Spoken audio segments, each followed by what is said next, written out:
ഗസയെ വിഭജിക്കുന്ന റോഡ് നിർമ്മാണം അതിവേഗം നടത്തുകയാണ് ഇസ്രായേൽ. ഭിന്നത കുറച്ചു കൊണ്ടുവരിക എന്ന ലക്ഷ്യത്തോടെ വീണ്ടും ഹമാസുമായി വെടിനിർത്തൽ കരാറ് പുനരാരംഭിക്കുമെന്ന് ഇസ്രായേൽ അറിയിച്ചുവെങ്കിലും സ്ഥിതിഗതികൾ കൂടുതൽ വഷളാകാനാണ് സാധ്യത. ഗസയ്ക്ക് കുറുകെ ഇസ്രായേൽ നിർമ്മിക്കുന്ന റോഡിന്റെ നിർമ്മാണം പൂർത്തിയാക്കാതെയാണ് തെളിയിക്കുന്ന ഉപഗ്രഹ ചിത്രങ്ങൾ പുറത്തുവരികയാണ്.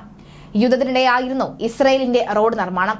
ഗസയെ വിഭജിക്കുന്ന റോഡ് മെഡിറ്ററേനിയൻ തീരത്ത് എത്തിയതായി ചിത്രങ്ങളിൽ നിന്ന് വ്യക്തമാണ്. പുതിയ റോഡ് ഗസ നിയന്ത്രിക്കാനുള്ള സുരക്ഷാ പദ്ധതിയുടെ ഭാഗമാണെന്നാണ് ഇസ്രായേൽ അധികൃതർ തന്നെ പറയുന്നത്. നെറ്റിസാരം ഇടനാഴി എന്നാണ് പുതിയ റോഡ് അറിയപ്പെടുന്നത്. അതിവേഗമുള്ള സൈനിക നീക്കങ്ങൾ ലക്ഷ്യമിട്ടാണ് നിർമ്മാണം.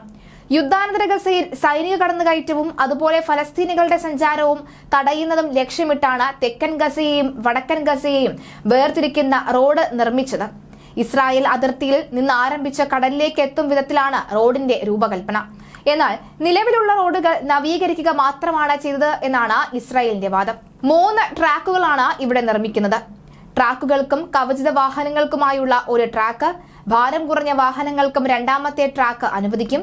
അതിവേഗ യാത്രയ്ക്കാണ് 3ാമത്തെ ട്രാക്ക്. ഇസ്രായേലി നഗരമായ ഈ കിബിറ്റ്സിൽ നിന്നും മെഡിറ്ററേനിയൻ കടൽ തീരത്തേക്ക് 7 മിനിറ്റിനുള്ളിൽ എത്താൻ പുതിയ പാത സഹായിക്കും. ഒക്ടോബർ 7-ന് ഹമാസിനെതിരെ യുദ്ധം പ്രഖ്യാപിച്ചതിന് തൊട്ടു പിന്നാലെയാണ് തങ്ങളുടെ കവചിത വാഹനങ്ങൾക്കായി ഇസ്രായേൽ പാത നിർമ്മാണം തുടങ്ങിയത്. യുദ്ധത്തിന്റെ പേരിൽ ആളുകളെ ഒഴിപ്പിച്ച ശേഷം വീടുകളടക്കം തകർത്തായിരുന്നു പാത നിർമ്മാണം എന്ന വിമർശനം ഒരു സൈഡിൽ ഇസ്രായേൽ കേൾക്കുന്നുമുണ്ട്. ദീർഘകാലത്തേക്ക് ഗസയിൽ നിലയുറപ്പിക്കാനുള്ള തയ്യാറെടുപ്പിലാണ് അധിനിവേശ സേന എന്നാണ് ഇതിലൂടെ വ്യക്തമാകുന്നത്.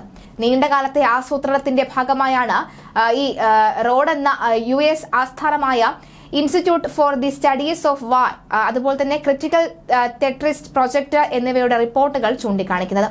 ഇസ്രായേൽ സൈനിക വിഭാഗമായ റിസർവ് എഞ്ചിനീയറിംഗ് ഈ കോർപ്സ് ആണ് നിർമ്മാണ ചുമതല ഉള്ളത്. ഇതേക്കുറിച്ച് ഇസ്രായേൽ മാധ്യമമായ ചാനൽ 14 സംരക്ഷണം ചെയ്ത റിപ്പോർട്ടിൽ ഹൈവേയുടെ വടക്കും തെക്കും 1 കിലോമീറ്റർ ബഫർ സോൺ നിർമ്മിക്കുമെന്ന വെളിപ്പെടുത്തലും പുറത്തുവരികയാണ്.